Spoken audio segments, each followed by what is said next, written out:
Boa noite. O programa Brasilianas.org discute hoje a gestão das contas públicas e as estratégias para o país. A dívida externa se soma a outros fatores que assustam hoje um pouco em relação ao futuro da economia brasileira. A inflação, ficando perto do teto da meta, se junta à queda de produção em vários setores e a questão do emprego que começa a crescer num ritmo menor. Tudo isso somado contribui para mais um ano de crescimento baixo do produto interno bruto brasileiro. Para discutir esses temas, a gestão das contas públicas e as estratégias de longo prazo para a economia do país, o Brasilianas recebe o diretor do Instituto de Economia da Unicamp, Fernando Sarti, o economista-chefe da Austin Rating, Alex Agostini, e no Rio, o assessor da presidência do BNDES, Davi Kupfer.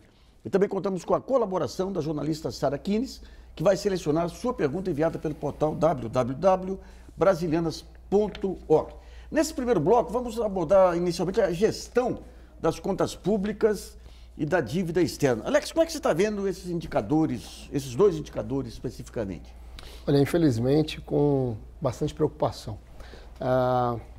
O problema não é apenas o momento atual, tá certo? Ou seja, há uma inconsistência na relação dívida pública com o crescimento do país. Há um aumento constante do endividamento, há uma relação do superávit primário que ele tem sido feito não pela redução de despesa, mas muito mais pela redução de investimento, pelo contingenciamento de investimento, pelo aumento da carga tributária.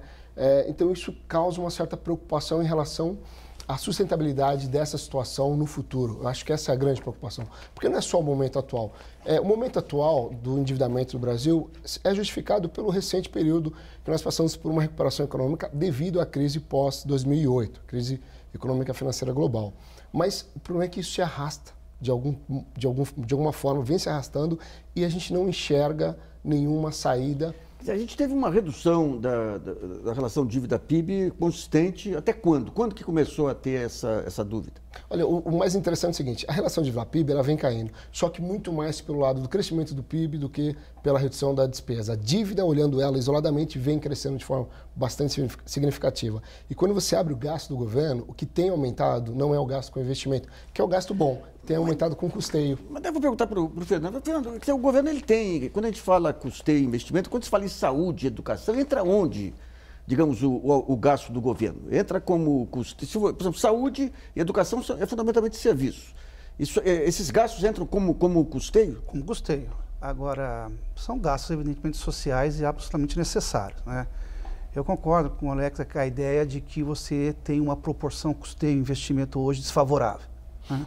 Até porque você quer pensar em crescimento, me parece que a variável chave para a gente olhar daqui para frente é o investimento. Não apenas o investimento público, evidentemente, mas ele é o catalisador do investimento privado. Né? Ele é o indutor. Então, para isso, eu acho que é fundamental. Eu acho que essa é a saída para frente, é realmente a gente retomar um patamar de investimento mais alto. Agora, quando você pega, muita gente critica essa questão de usar dívida líquida como parâmetro aí para analisar as contas públicas, de usar dívida bruta. Qual que é a distinção para ver a vulnerabilidade? A dívida bruta não a dívida líquida não é um bom indicador? Olha, eu acho que os dois são bons indicadores. Lógico que quando você quer subtrair daí o financiamento para chegar na dívida líquida, você tem. Eu discordaria um pouco, eu não acho que um patamar de 55 para bruta, 35 para líquida seja um indicador tão ruim, levando em consideração, nós não podemos analisar o Brasil fora do contexto internacional. Nós estamos saindo, ainda convivendo com uma crise internacional que se arrasta há 5 anos, que exigiu necessariamente uma intervenção pública maior, o que vai refletir nesses indicadores. Com baixo crescimento, isso se explicita mais ainda. Lógico que com a própria retomada, essa relação dívida bruta ou mesmo a líquida deve se reduzir ainda mais. Tá, eu queria ver com o Davi. Davi, como é que você vê esses dois indicadores aí? A questão da dívida externa não, mas da vulnerabilidade externa, o déficit nas contas externas, você acha que é preocupante, algo que pode ser revertido? Digamos, o que está sendo plantado hoje em dia pode garantir um equilíbrio mais adiante ou nós temos uma situação meio vulnerável aí? Olha, Nassif, na numerologia econômica, a situação externa é mais preocupante do que a interna. O Fernando menciona os números propriamente ditos, né, os percentuais em relação ao PIB do plano da dívida interna, seja bruta, seja líquida, estão dentro de faixas de normalidade, principalmente se fazemos em termos de comparações internacionais. No caso do plano externo, do fronte externo, houve de fato uma virada muito rápida, né? Principalmente na conta externa, nas transações correntes, né? E eu acho que há muitos sinais amarelos, sinais vermelhos, há vários sinais, já que o balanço de pagamentos é um resultado de um conjunto relativamente extenso de indicadores, há vários sinais amarelos, vermelhos e sinais verdes menos do que gostaríamos, né?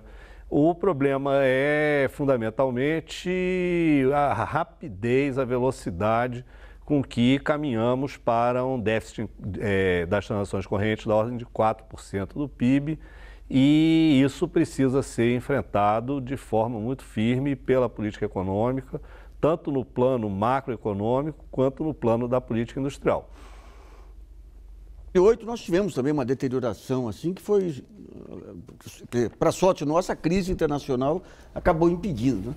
Esses 4% de déficit no PIB, se você fosse dar um rate para o Brasil, como é que ficaria aí? Então, eu já tenho uma visão diferente com relação às contas externas. Eu não me preocupo. Não? Não. Nós temos capacidade de pagamento. Quando se faz a relação reservas sobre a dívida, transações correntes, você tem 5 anos de financiamento do saldo de transações correntes negativo. E o mais interessante, diferente do passado, em que o saldo de transações correntes ele era originado por uma saída de capital muito forte do país, hoje ele é originado por uma saída de capital, porém, por um aumento da relação comercial. Então é gasto com transporte, seguros, fretes. Isso é bom, ampliou-se o relacionamento do comércio exterior. Mas você tem hoje, digamos, o equivalente a 25% das reservas hoje na forma de operações financeiras do Banco Central, os REDs do Banco Central. Ok, você tem 4 anos de financiamento desse saldo de transações correntes. O que me preocupa é que não existe hoje uma política externa olhando para essa situação presente com relação ao futuro. E nós, como agência de rating, olhamos hoje e tentamos projetar o futuro. Qual a sustentabilidade disso? Isso nos preocupa, porque não existe hoje, só para ter uma ideia, os 6 principais parceiros comerciais do Brasil, que representam 50% da nossa pauta de exportação, eles têm uma projeção de crescimento de 2,5% daqui para frente. Então não adianta ter uma desvalorização de câmbio se os nossos principais parceiros não vão comprar. Mas por que não? Porque você tem uma disputa com outros fornecedores daqueles parceiros. Ok, mas 50% está concentrado neles. Se eles crescem metade do que eles estavam crescendo em 2011, que era 5% na média, com certeza metade, fazendo uma conta de português, não é muito mais rápida, 50% do que nós exportávamos para ele também vão diminuir. Mas se você desvaloriza o câmbio, você vai poder tirar outros fornecedores. E aí você tem problema na inflação pelo pass-through. Não, sim, mas pegando especificamente a conta por isso que eu acho que não dá para mexer numa variável isolada. Você tem que ter uma política externa mais ampla. E não vejo isso. Essa é a nossa preocupação. Então, eu queria ver como... A gente está falando aqui de um conjunto de políticas industriais que foram lançadas, de incentivos a setores e tudo. Essa estratégia externa, quer dizer, você tem hoje uma discussão na área industrial se o Brasil deve manter, digamos, o desenho atual, ou deve se inserir nas grandes cadeias produtivas. Em que pé que está essa discussão para poder definir uma política de comércio exterior mais ativa? Olha, eu acho que essa é uma discussão fundamental, né? Mas também eu acho que é um viés importante aí. Não é à toa que eu diria que as 3 principais fontes de informação, a UNCTAD, o próprio OMC, e recentemente lançaram relatórios discutindo muito essa questão da cadeia. A questão é perguntar como é que a gente vai se inserir aí e no que a gente quer se inserir. Primeiro, me parece fundamental entender que não dá para se esperar num período, eu diria, de médio prazo, que o setor externo seja realmente o motor de dinamismo, de recuperação da economia brasileira. Por vários fatores, seja por uma questão de competitividade, seja pela questão câmbio, seja pela questão da demanda externa, como foi colocado aqui. Ainda acho que uma das formas de nos inserirmos nessa cadeia era, na verdade, estimular uma demanda interna, provocando com essa demanda interna, via investimento, não via custeio, como nós discutimos anteriormente aqui, uma demanda importante para o setor industrial, impedindo que parte significativa dessa demanda vaze para fora. né? Foi comentada aqui a questão da deterioração das contas externas, se deve em grande medida também a uma elevação muito forte das importações. Isso. Nem tanto, as exportações ainda, dado o quadro... Nós estamos perdendo lá fora e perdendo aqui dentro. Dado o quadro relativamente complicado no cenário internacional, as exportações, mesmo as manufaturadas, se mantiveram. Nós recuperamos o patamar de 2008, que não é pouco esforço diante da questão cambial, da demanda fraca internacional. Agora, as importações... É um aumento brutal nesse período, que aí nós temos que entender o papel das cadeias, né?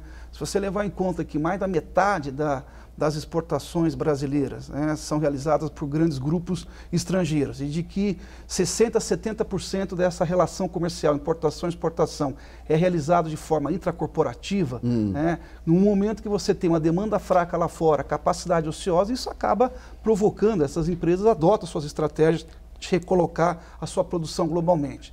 Essa que me parece uma questão importante e pouco analisada pela política. Mas vamos pegar aqui uma questão de produtividade.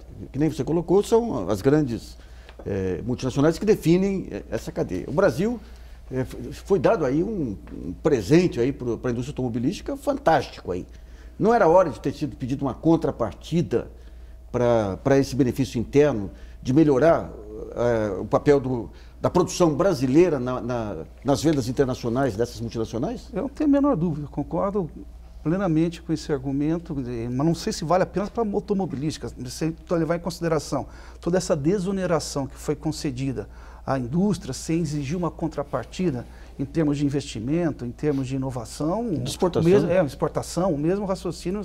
Agora, esse setor em particular, não tenho dúvida, né, que como é um setor internacionalizado, que tem essa cadeia tanto de fornecimento que vira de um superávit de 10, 15 bilhões no início da década para um déficit comercial hoje de 20 bilhões. Eu vou pegar o Davi, a gente vai estar, no segundo bloco a gente vai detalhar um pouquinho mais essa questão de política industrial, Davi. Agora eu queria explorar um pouquinho algo que surge aqui dessas conversas.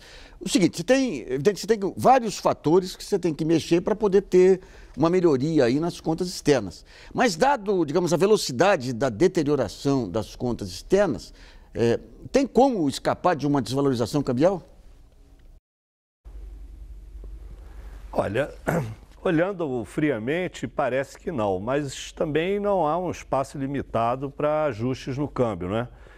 A gente está ainda vivendo um modelo, eu não queria entrar ou criar polêmica em torno disso, mas a gente ainda vive um modelo de estabilização de preços que é pesadamente dependente de valorização cambial.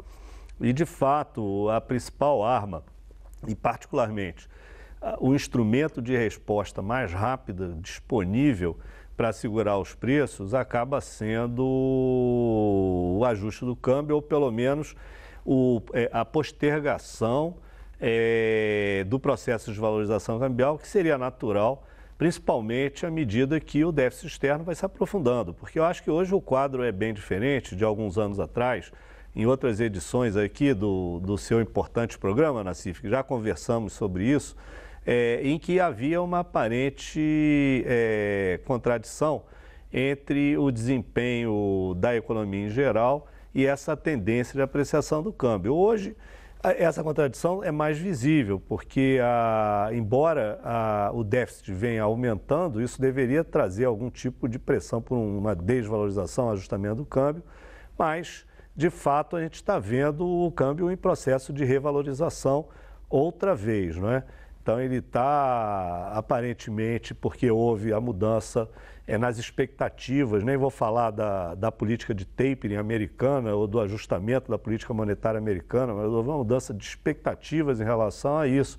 O prazo dessa mudança nas taxas de juros agora é visto como bem mais distante do que se acreditava, porque o ritmo da recuperação americana vem sendo frustrante nesse período mais recente, e esses fatores, eles promovem ajustamentos extremamente, não vou dizer ajustamentos, mas oscilações extremamente fortes e algumas vezes bruscas na economia brasileira.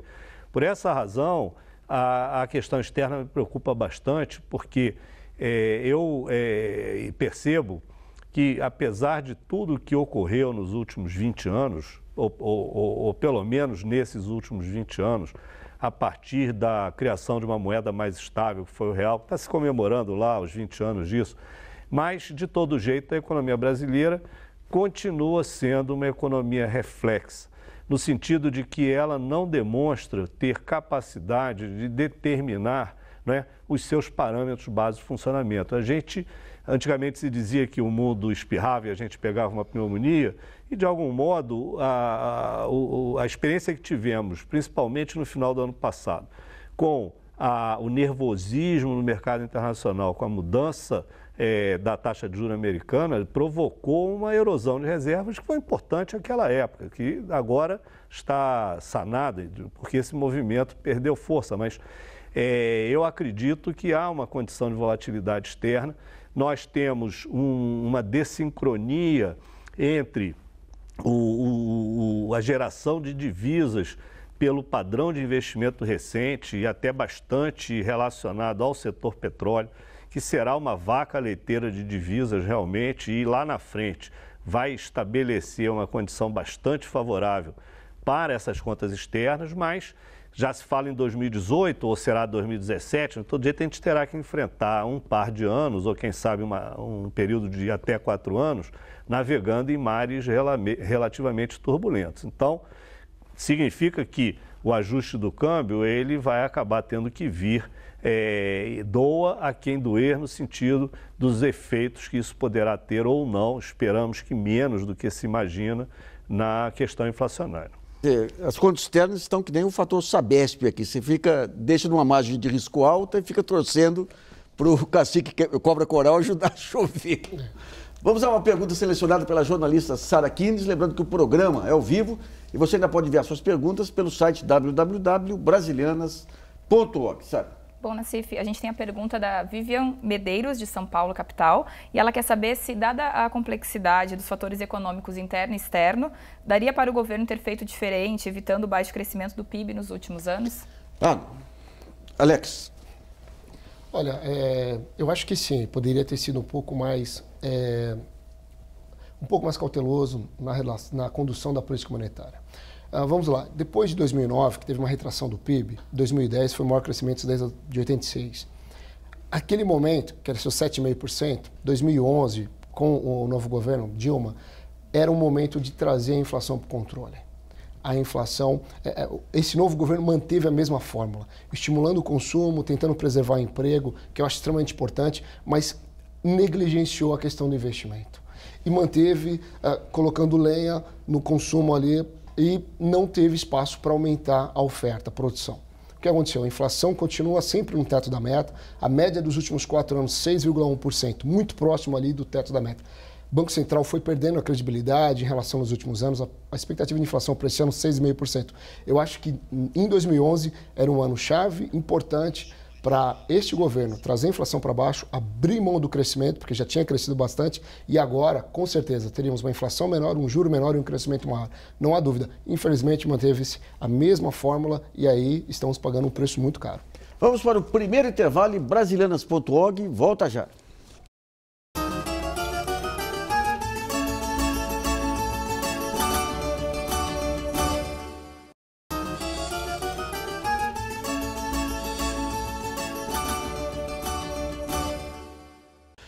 Voltamos a apresentar o programa Brasilianas.org, que discute os problemas das contas externas, as expectativas da economia para o ano que vem. Contamos hoje com a presença do diretor do Instituto de Economia da Unicamp, Fernando Satti, do economista-chefe da Austin Rating, Alex Agostini, e do assessor da presidência do BNDES, Davi Kupfer. Nesse segundo bloco, vamos falar um pouco das estratégias aí do governo para estimular o chamado espírito animal do empresário.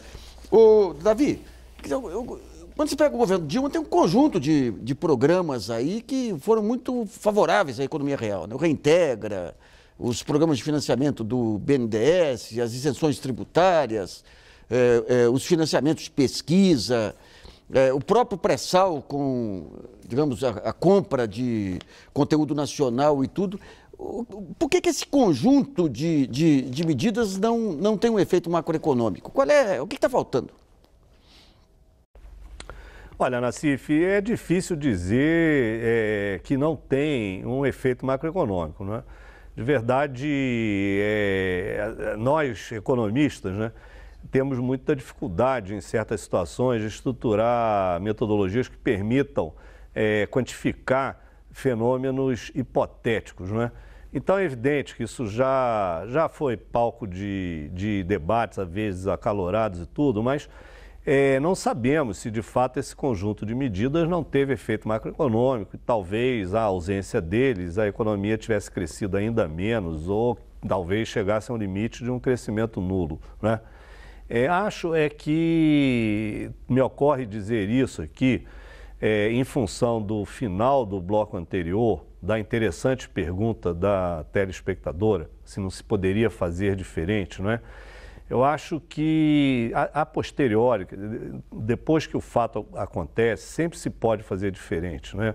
Uma parte do que ocorreu não era exatamente previsto, não se tinha uma noção da profundidade de determinadas transformações que vieram ocorrendo ao longo dos últimos anos. Então, havia uma direção de política, essa direção de política enfrentou imprevistos macroeconômicos, inclusive internacionais, nacionais, e precisaria ter sido reajustada provavelmente com mais velocidade do que esse processo ocorreu.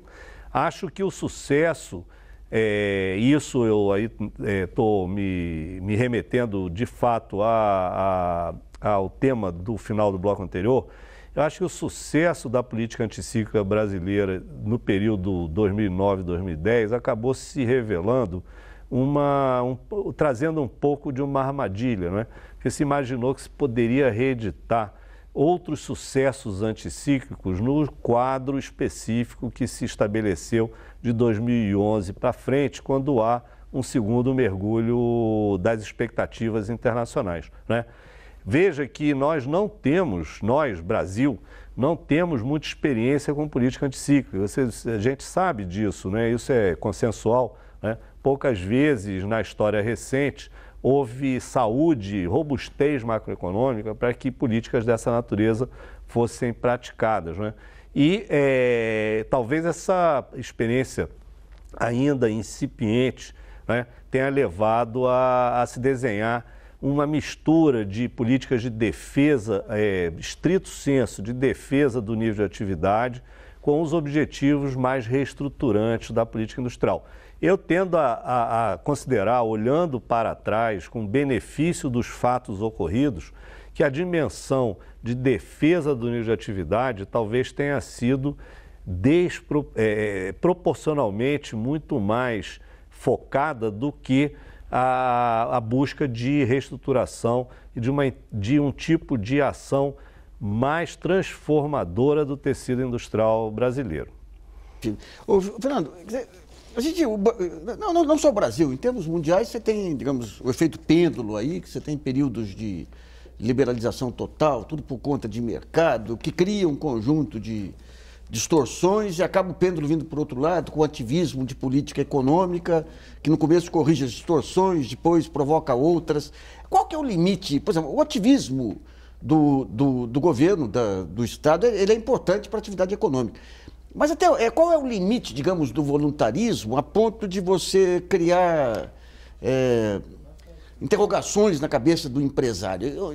Qual que é a medida certa aí? O limite é exatamente você conseguir convergir as expectativas. A partir do momento que você começa a não convergir, mas você começa a criar uma confusão, você, na verdade, destoa, e que é o teu grande objetivo, que é promover investimentos, né? Que é a tua variável-chave para o crescimento. Então, eu acho que essa é a questão que, às vezes, na comunicação não se faz, né? Com todas essas medidas que você enunciou atrás, a gente tem que levar em consideração que a indústria brasileira está com um déficit comercial de 100 bilhões. É muita coisa. É muito dinheiro. Você fez referência ali também ao setor automobilístico. Você pulou ali de uma relação importações de investimento de 2 para 4. Em autopeça foi para 8, a relação entre importações e investimento. Então nós estamos perdendo essa ponte para o futuro, que é o aumento de capacidade, que é o ganho de eficiência, que é o ganho de competitividade, que seria provocado pelo investimento. O que nos colocaria num outro patamar, inclusive quando houver e vai haver rapidamente uma retomada do próprio comércio internacional.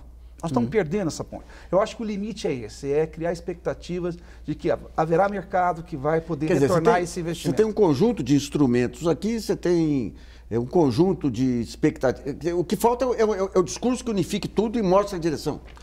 Porque é o seguinte, o investimento não basta o financiamento, não basta apenas a questão do custo de capital. Eu preciso olhar para frente e imaginar que eu vou rentabilizar, né? Que eu vou recuperar aquele meu investimento. Mas vamos pegar um ponto aí. Até que ponto que a gente teve na Copa muito claramente esse jogo da mídia de jogar a expectativa para baixo. Até que ponto que a mídia cria essa expectativa negativa na cabeça do empresário ou que ela apenas potencializa, digamos, uma expectativa que já vem do empresário aí, pessimista? Eu acho que do empresário não necessariamente, não apenas, porque o empresário, evidentemente, tem outros canais de informação para a sua tomada de decisão. O seu próprio fluxo de caixa. Mas para a população em geral, eu acho que isso traz um fator muito negativo, né? Que tem, eu diria, um leque menor de informações, e aí a mídia cumpre um papel-chave. O empresário, evidentemente, tem uma assessoria profissional para essa tomada de decisão. Mas que houve, eu acho que um pessimismo exagerado, em particular sobre a questão da Copa, sim, e também sobre a conjuntura brasileira, olhando o contexto internacional. Você pega hoje órgãos internacionais, a própria Bloomberg aí, dizendo, entrando nesse clima também, né, de pessimismo, e reconhecendo que errou também. Eu não consigo entender, na verdade, essa simetria entre a própria visão internacional sobre o país e como nós nos enxergamos, né? Esse país está há mais de 3 anos, o Alex me corrige aqui se os números estiverem equivocados, recebendo um volume de 65, 66 bilhões de dólares em investimento estrangeiro. Ou seja, o mundo não está considerando o Brasil na beira do precipício. Então, eu queria ver essa natureza desses investimentos, Alex. O que é? É para arbitragem de taxas de juros? Compra, aquisição, fusão, investimento em ampliação? Onde que está entrando esse dinheiro? Olha, eu não cheguei a abrir a conta de investimento estrangeiro direto para olhar exatamente para onde que está indo. Mas, sem dúvida alguma, os investidores estrangeiros estão olhando para o Brasil com uma grande expectativa de retorno do capital. Primeiro, porque se você olhar na média de retorno, um cálculo simples, lucro líquido sobre PL, o retorno é de 2 dígitos. Quase lugar nenhum no mundo existe isso, tá certo? Principalmente nos anos recentes, pós-crise. Então tem uma expectativa, uma oportunidade muito grande no Brasil. Eu acho que pelo lado da mídia, com impacto na população, é muito grande e a população representa 60% do PIB. Naturalmente que quando e aí vamos pegar alguns indicadores da FGV, de confiança do consumidor, por exemplo, eles estão se deteriorando desde junho do ano passado. Então o empresário, ele olha para esse indicador, ele vê a sua demanda futura sendo reduzida, ele vai pisar no freio sim. Ele, claro que de alguma forma isso acaba afetando os investimentos no setor produtivo, que eles não são totalmente parados, mas são reduzidos até que haja uma nova expectativa. Esse ano é um ano muito conturbado, né? Todo mundo já falou, tem a questão da Copa que reduz o número de dias úteis, tem a questão da eleição, principalmente porque tem um momento aí de dúvida em relação ao próximo mandato. Então, o empresário, mesmo o empresário internacional, ele está sim preocupado mesmo sem grandes opções lá fora, mas ele está preocupado sim com o Brasil por N fatores. Mas eu diria o seguinte, é exagerado também. Por exemplo, a projeção de PIB para esse ano no mercado é de 1,07, saiu hoje no Fox. Nós estamos com 1,4, até a semana passada estávamos com 1,9. Infelizmente, alguns indicadores saíram abaixo do que nós imaginávamos. Mas ainda, setor automobilístico, por exemplo, mas ainda estamos otimistas em relação ao mercado. Eu acho que tem um exagero aí com o pessimismo, mas infelizmente é uma grande realidade que o Brasil cresce abaixo do que deveria para fazer políticas olhando o longo prazo. Infelizmente a gente sempre olha o curto prazo e é isso que faz o Brasil ter aquele crescimento que todo mundo fala, o voo de galinha, sobe aqui e cai ali. Infelizmente não tem voo de cruzeiro. Eu queria ver com o Davi. O Davi, a gente tem alguns setores aí em que você tem compras públicas aí alavancando investimentos. O setor petrolífero é um deles, o setor de saúde é outro que está se articulando também. De que maneira que, digamos, a cadeia do petróleo e gás aí está se refletindo nos investimentos? Já está a voo de cruzeiro ou ainda leva algum tempo para embalar? Não, eu acho que está bem longe do voo de cruzeiro, ainda está numa fase de decolagem, vamos dizer assim, no sentido nem tanto de ganhar velocidade, mas de ganhar altura, né? De ganhar realmente impactos mais distribuídos ao longo dessas cadeias produtivas. A política de conteúdo local, ela tem méritos evidentes na medida em que ela é capaz de alavancar e concretizar atividades produtivas, particularmente atividades produtivas que sejam geradoras de valor, que gerem bons empregos, que gerem rentabilidade, que gerem eficiência na cadeia produtiva, que gerem rentabilidade à frente e assim sucessivamente. Obviamente, tem uma dimensão nisso tudo que desculpe a palavra, mas é uma intertemporalidade que tem que ser considerada, porque muitas vezes eu vou ter um aumento de custo hoje para um ganho no futuro e assim sucessivamente, como é natural no processo de investimento. Mas a política de conteúdo local não é uma panaceia. Em alguma medida, ela precisa ser muito bem delineada e muito bem coordenada para que esses resultados positivos possam se manifestar, não é? Então, no próprio petróleo, eu acho que a política de conteúdo local talvez tenha tido uma amplitude maior do que aquela que poderia ser alvo de um esforço de coordenação ao longo da cadeia. E isso provocou alguns custos, até para as próprias operadoras lá na ponta, né, em relação a situações em que se pudesse ter uma maior seletividade, um maior foco na definição desses alvos da política de conteúdo local. No caso da saúde, também é um caso muito bem sucedido, eu acho que provavelmente é o principal exemplo de sucesso, mas eu também tenho que considerar e deixar bem marcado para os nossos telespectadores que a política de saúde é uma política que trabalha num horizonte temporal diferente, porque, no meu modo de ver, nós já temos agora 25 anos, praticamente, até mais de 25 anos, de uma direção definida na política de produção de fármacos e medicamentos no Brasil. Eu entendo que desde aproximadamente 1985, meados da década de 80, que se começou a construir uma noção do complexo industrial da saúde no Brasil e vai se perseguindo, passo a passo, a construção desse complexo. Obviamente, a própria política do petróleo ainda tem caminho para completar essa fase de decolagem. A gente imagina que, possivelmente, com a entrada mais ampla da produção e da expansão que vai vir agora nessa fase de 2014, 2015, na fase final dos investimentos na exploração, a gente então vai poder conseguir colher os resultados dessa política. Mais uma pergunta selecionada pela jornalista Sara Kines. Lembrando que o programa é ao vivo e você ainda pode enviar a sua pergunta pelo site www.brasilianas.org. Sara.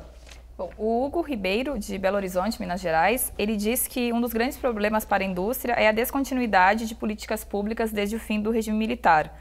E aí ele diz que parece que desde o governo Lula e com a Dilma tem ocorrido uma continuidade. Como vocês avaliam os incentivos governamentais? Ele quer saber. Então, Fernando, tem continuidade? Olha, porque nós temos várias políticas industriais aí. Nós, a gente for lá, passamos pela PITS, depois passamos pela PDP, agora Plano Brasil Maior. Quer dizer, eu diria que não há exatamente uma continuidade. A política industrial deveria ter esse perfil de muito mais uma política de Estado que uma política de governo, né? Essa coisa de ter horizonte para tomar de decisão, para as convergências de expectativas, me parece decisivo. Agora, há instrumentos aí disponíveis, né? Não tenha dúvida nenhuma. Agora, o que eu acho que se faz uma confusão importante da política industrial, como o Davi estava colocando, que ela tem que ser olhada para o médio e longo prazo, né? Nós deveríamos entender a oportunidade que o país tem hoje de realizar um aumento na sua taxa de investimento, que não é o investimento industrial, isso é importante que se diga. Quando eu estou tomando como parâmetro, por exemplo, um país como a China, onde, na verdade, é essa taxa de investimento de 50% que puxa o crescimento. Mas não apenas puxa o crescimento, esse é o caráter do investimento, né? Ele é ao mesmo lado, gasto, demanda, mas ele vai representar na frente oferta futura, como o Alex estava colocando. Ao promover esse aumento da demanda, ele está demanda por quem? É demanda por bens industriais, é por aço, é por cimento, é por sistemas de telecomunicações, é por guindaste, máquinas e equipamentos. E você cria aí sim uma oportunidade ímpar para fazer com essas medidas de política industrial um reforço, uma melhoria do teu desenvolvimento industrial. Eu acho que é essa oportunidade que nós não estamos casando entre acelerar o investimento em infraestrutura, inclusive aquele investimento social que você colocava no primeiro bloco, Nassif, que me parece fundamental, que isso também gera demandas, tanto na área de saúde, como o Davi estava comentando, como na educação, em outros, saneamento. Claro. Nada é tão investimento social quanto saneamento, mas é demanda industrial. Então nós temos que casar essas duas. E como é que se faz? Qual é a ponte entre a demanda gerada pelo investimento e o desenvolvimento industrial e tecnológico? Isso chama-se política industrial. E daí a gente tem alguns fatores que devem deslanchar nos próximos anos, que as concessões que finalmente se pegou em embocadura, a questão do petróleo. Ou seja, tem todos os instrumentos aí da orquestra, falta o maestro começar a reger. Vamos para o segundo intervalo e Brasilianas.org volta já.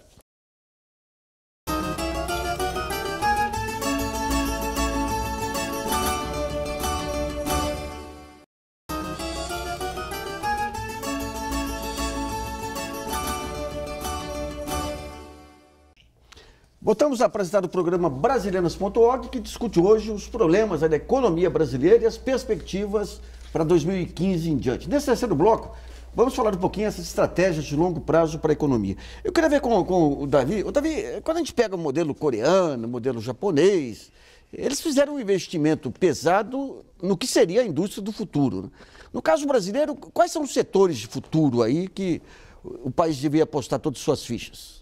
Que não é exatamente frigoríficos, né? Não, na verdade, o Brasil é um país que tem uma dotação de recursos naturais muito extensa e dificilmente alguém vai imaginar que no futuro nós não teríamos um papel protagonista nesses setores. Então, eu acho que isso tem que ser posto como ponto inicial, né? Porque nós temos que pensar uma estrutura industrial diversificada, no sentido de que a gente vai manter essas vantagens competitivas que a natureza, aliada a um enorme esforço, a uma enorme acumulação de capital e de criação de conhecimento, né? Porque isso é sempre importante, Nassif, lembrar, né? A celulose, a soja, tudo isso dependeu de desenvolvimentos tecnológicos importantes, foram feitos aqui no Brasil, né? Então nós temos uma base de recursos naturais que tem que significar uma parte importante da nossa indústria. No entanto, nós não podemos nos limitar a uma indústria estritamente montada em torno dessa base de recursos naturais. Nós temos que ir além, né? Nós temos que ter uma indústria de bens de capital que inclusive tenha capacidade tecnológica de desenhar as novas gerações de máquinas e equipamentos que, entre outros efeitos positivos, vai permitir aumentar a produtividade na transformação desses recursos naturais em bens, tá certo? E, ademais, precisamos entrar nos setores de maior intensidade tecnológica, que vai permitir, então, que se façam essas máquinas que farão com que a produção baseada em recursos naturais possa se dar com elevada eficiência. Então, é evidente que esse é um projeto de indústria difícil, porque ele precisa buscar esse objetivo abrangente, né, de construção ou de manutenção. A indústria brasileira é diversificada, nós temos uma indústria com um grau elevado de diversificação já há décadas, né, e mal ou bem isso se preservou. É interessante a gente verificar que nesse período hostil em relação à indústria, que já dura bastante tempo, e que as importações de manufaturas vêm entrando de forma mais intensa em função dessa perda de competitividade da indústria, de fato, nós estamos importando intermediários mais do que produtos finais. A indústria ainda consegue manter-se nos elos finais das cadeias de produção. Então, esse é uma visão evidente minha, né? Mas é importante que se pense a estrutura industrial para que se possa construir os mecanismos, né, de legitimação de uma política industrial voltada para esse objetivo de longo prazo. Desculpe me alongar um pouco, mas eu entendo que a política industrial dá margem a um debate, se ela deve existir ou não, se ela é boa ou ruim, mas mesmo entre aqueles que enxergam o caráter crucial da política industrial no processo de desenvolvimento econômico, eu não sinto a necessária coesão para que se consiga construir esses objetivos de longo prazo que deem à própria política seus mecanismos de longevidade. Por isso, acho que o Fernando menciona que a política ela é basicamente a mesma, mas vai apresentando mudanças ao longo dos sucessivos ciclos eleitorais ou das mudanças de governo, e ela é ainda mais uma política de governo que uma política de Estado, como teria sido no Japão e principalmente a experiência coreana e mais recentemente a experiência chinesa de industrialização mostram como a transformação da política industrial ao nível das instituições de Estado vão permitir que ela ganhe grande velocidade. Fernando, o que explica essa falta de visão de futuro do país? Nós tínhamos nos anos 50, aí, quando a Coreia começa a deslanchar, uma visão desenvolvimentista até do lado de Roberto Campos e outros, achando que tinha que ter uma mudança de câmbio para começar a trabalhar. Aqui nós nunca conseguimos ter essa... Nós tivemos um período cepalino aí, em que a industrialização era vista como uma saída. O que impede essa visão de desenvolvimento? Hoje tem uma divisão, uma parte que acha que só tem que cuidar do social, e uma parte que acha que deixando por conta de mercado resolve. O que falta de cola aí para criar uma ideologia de desenvolvimento? O desenvolvimento pressupõe uma coesão, né, que tem que ser de toda a sociedade, né? Você tem que olhar desde, né, daquele consumidor, o cidadão, você tem que estar olhando para o empresário, é uma questão de governo. Se o país não forma essa coesão de que é importante o desenvolvimento, que é importante um crescimento sustentado em cima de bases produtivas. Mas ele não forma por quê? Os partidos políticos que não são programáticos, a universidade que é muito fechada, a mídia que não tem essa dimensão, onde que está o buziles aí da questão? Eu acho que está em todos os agentes, né? Na verdade, quando você não consegue ter essa coesão, não dá para culpar uma parte ou outra, né? Mas que falta, evidentemente, né, talvez dois agentes principais aí, que é realmente uma política de governo com essa visão de longo prazo, desenvolvimentista mesmo, e dos empresários, né, que buscam, de um lado um está buscando a sua sustentação política, do outro o seu processo de acumulação. Quando você oferece aos dois agentes principais a sua perpetuidade de outra maneira, no caso a acumulação, que não passa necessariamente pelo processo produtivo, e as eleições que podem passar, ou a permanência partidária, através de uma política mais populista, não necessariamente você cria essa coesão de uma visão mais desenvolvimentista para um país. Alex, a gente está tendo mudanças aí essenciais em todas as áreas, com as novas tecnologias o mercado de capitais, ele seria, se fosse, nós temos um mercado maduro, mas seria o caminho para os capitais ajudar a alavancar os setores novos aí. Qual que é a visão dos grandes grupos aí sobre esses mecanismos aí de os setores que envelhecem, e investir em setores que são mais novos?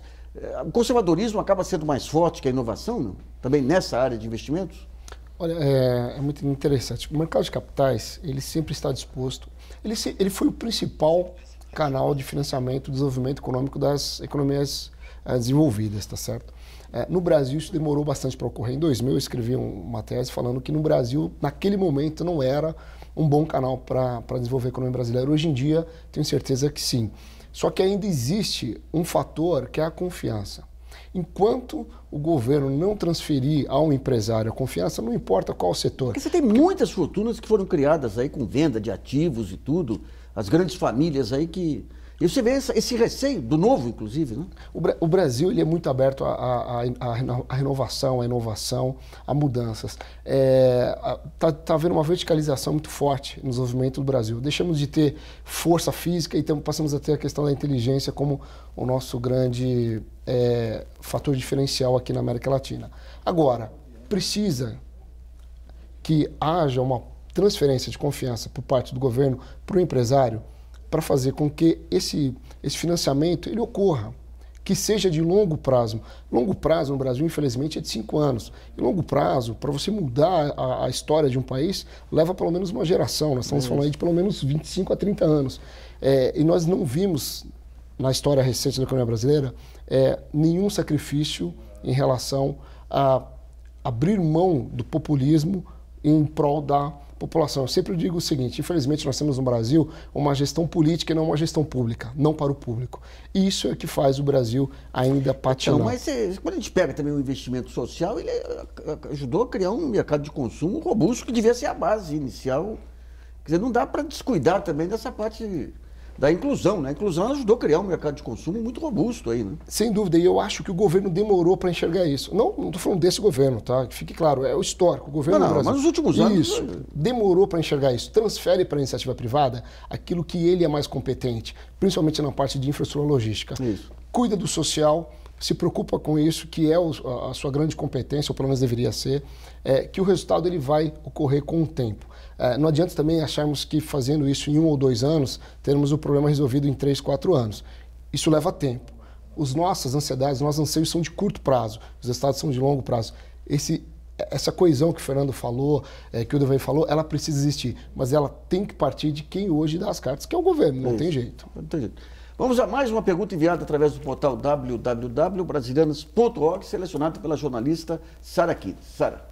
Olha, Nassif, a gente tem 3 perguntas aqui sobre o mesmo assunto, que foram enviadas pelo Alex de Salvador, a Maria Lúcia de São Bernardo do Campo e o José do Rio de Janeiro. Eles querem saber, para melhorar a economia brasileira a longo prazo, se existe uma política pública de incentivo à indústria realizada em outro país que possa ser copiada no Brasil, se podemos esperar mudanças na lógica do tripé macroeconômico instituído pelo FHC, e se, na gestão econômica do governo Dilma, esse tripé macroeconômico foi abandonado ou não. Eu queria ver com o Davi primeiro. Davi, essa questão das experiências internacionais, dada hoje a situação do país, uma sociedade civil robusta, as demandas que surgem, inclusive a partir das manifestações do ano passado e tudo, tem alguma experiência internacional exitosa aí que poderia ser aproveitada pelo Brasil?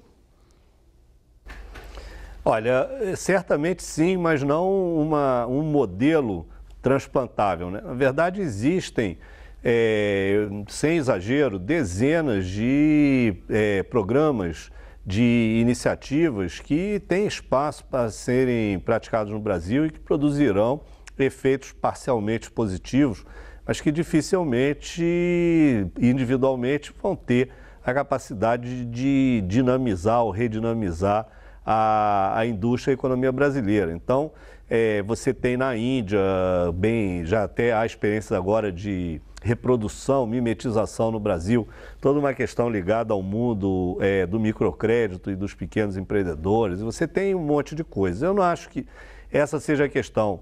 Os técnicos, os especialistas, eles estão sempre, de fato, em contato e transplantando essas experiências mais pontuais, mais específicas. Agora, é muito claro que nenhum modelo de desenvolvimento industrial é transplantável, porque o ponto de partida é estritamente nacional e a capacidade política de implementação é mais ainda uma idiosincrasia histórica, é algo que se constrói historicamente, né? No nosso caso, nós temos um conjunto de restrições, um conjunto de potencialidades, né? Isso tudo, no frigir dos ovos, permite que se avance, mas o avanço no Brasil é um avanço muito lento. Nós temos nos caracterizado, enquanto nação, como um país que anda, mas anda lentamente. O nosso processo político é um processo muito difícil, é muito fragmentado, tanto no plano partidário, quanto, aí eu queria chegar na questão central, quanto no plano institucional.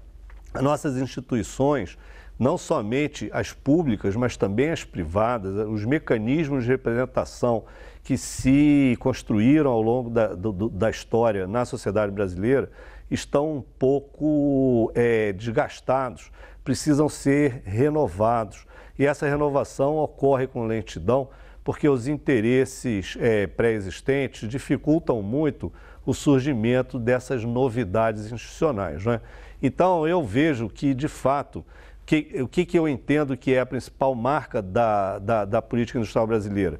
Ela não consegue mirar o longo prazo porque ela está sempre apoiada em diagnósticos que olham o passado muito recente e buscam encontrar soluções para grandes problemas nacionais, mas são problemas que acabam superados pelos fatos. Então, vou dar um exemplo de como eu interpreto a PITSE, por exemplo, de 2003, não é? A política que veio para tentar montar uma indústria capaz de incrementar exportações de maior valor para combater a vulnerabilidade externa, num momento em que as commodities estavam começando a entrar num ciclo de preços explosivos que geraram a vulnerabilidade externa exatamente nos setores em que a política entendia que deveriam, ao focar em semicondutores assim sucessivamente, deveria estar atuando. Então, ela, em um ano após a sua edição, ela já estava um pouco superada pelos fatos, porque nós passamos a ter saldos exuberantes de balanço de pagamento e uma política industrial que era para promover exportação, para buscar saldo. A PDP, em 2008, veio para sustentar uma onda de investimento quando a economia mundial já estava aterrissada, já estava em creche. Na verdade, era uma política que estava olhando aquela conjuntura, aquele contexto econômico do período em que ela está sendo formulada, sem a visão de longo prazo lá para frente, porque falta essa coesão institucional nesse desenho de um futuro para a indústria brasileira. Nós temos pouco tempo agora. Eu queria só. A Unicamp, ela sempre foi um foco de desenvolvimentismo. Agora vocês falam em desenvolvimentismo social. Eu queria que, em poucas palavras, você definisse o que é o desenvolvimentismo social. Eu acho que o Brasil tem que utilizar talvez a sua maior deficiência ou sua dívida social num grande estratégia, num grande ativo. Né? Esse país tem uma dívida, evidentemente, com a sua sociedade. O país é um país ainda pobre, que tem que honrar e reduzir essa dívida social. E a redução da dívida social cria uma belíssima oportunidade de crescimento econômico. Né? A construção de uma infraestrutura social, nós estamos falando aqui de saneamento, saúde, de telecomunicações, estamos falando de educação. Isso gera uma demanda que nós temos que fazer da demanda uma variável chave e saber explorar isso com a política, como estava colocando aqui o Davi. Bom, o programa Brasilianas.org sobre a economia brasileira termina por aqui. Eu agradeço muito a participação do diretor do Instituto de Economia da Unicamp, Fernando Satti, do economista-chefe da Austin Rate, Alex Agostini, e do assessor da presidência do BNDES, Davi Kupfer. E também agradeço a colaboração da jornalista Sara Kines e de você que nos acompanhou em mais essa edição. E lembre, você pode continuar participando, mandando sugestões, textos e vídeos para o portal www.brasilianas.org. Esse espaço aqui também é seu. E voltamos na próxima segunda-feira, às 8 horas da noite. Até lá e até a vitória do Brasil.